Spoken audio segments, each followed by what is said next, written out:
Hello everybody, my name is Natasha and I'm dropping by with a piece of gossip I've just picked up from the pond where Prince Bertie the frog lives.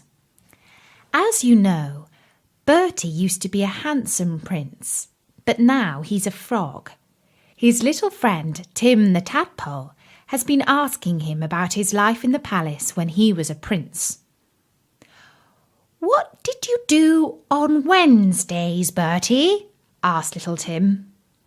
Bertie tried to remember. He was pretty sure that Wednesdays in the palace began like most other days, with his feet in comfy slippers, a copy of his favourite comic on a silver tray, and toast dripping with lots of lovely honey. But what happened after that? "Ah, yes," he said. "Wednesdays were for swimming lessons." Tim grew very excited at this.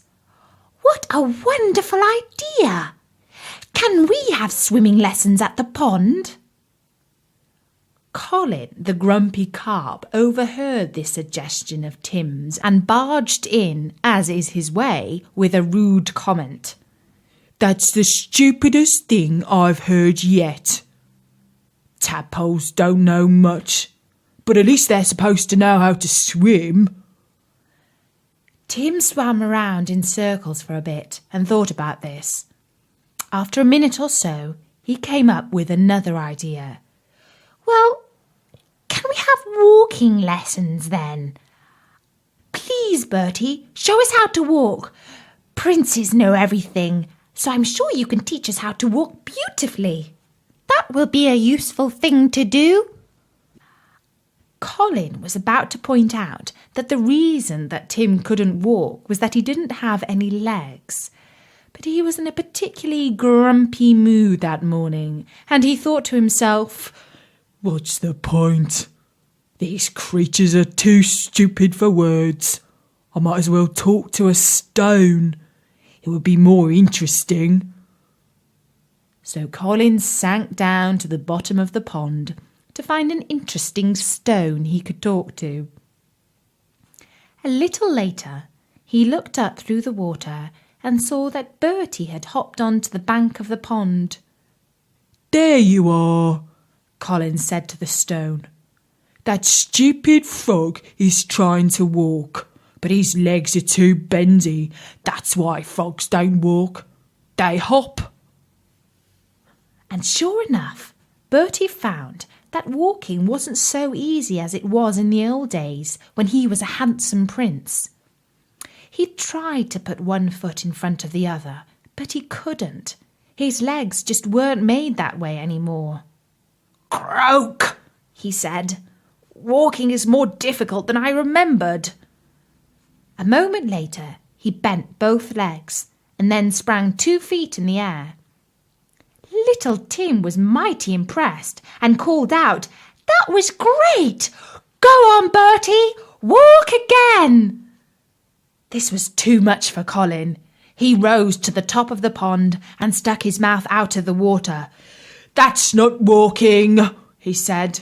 "That's hopping, and not very good hopping at that." "Well," said Bertie, "it's true that tadpoles and frogs are not so good at walking as princes are. But one day, little Tim will start to grow legs like all tadpoles do when they get older. Then he will turn into a frog like me and will be able to hop on land wherever he wants to and swim in the pond whenever he wants to. That's twice as clever as you. You'll never be able to hop, you grumpy old fish." "Pah! Pond life," said Colin, and he sank to the bottom of the pond to continue his conversation with his new friend, the stone.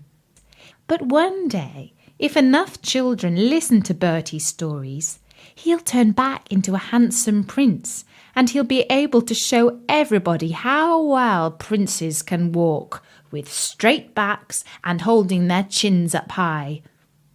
He'll have swimming lessons every Wednesday again, and perhaps he will invite his pond life friends to join him in the pool and watch him dive bomb Colin the carp with a big splash. Don't forget to drop by and see Bertie at his website, storynori.com, where there are always lots and lots of free story nories, such as Goldilocks and the Three Bears and Little Red Riding Hood, and of course, gossip about Bertie and his friends. I'll be back with another story nori soon. Until then, from me, Natasha. Bye-bye.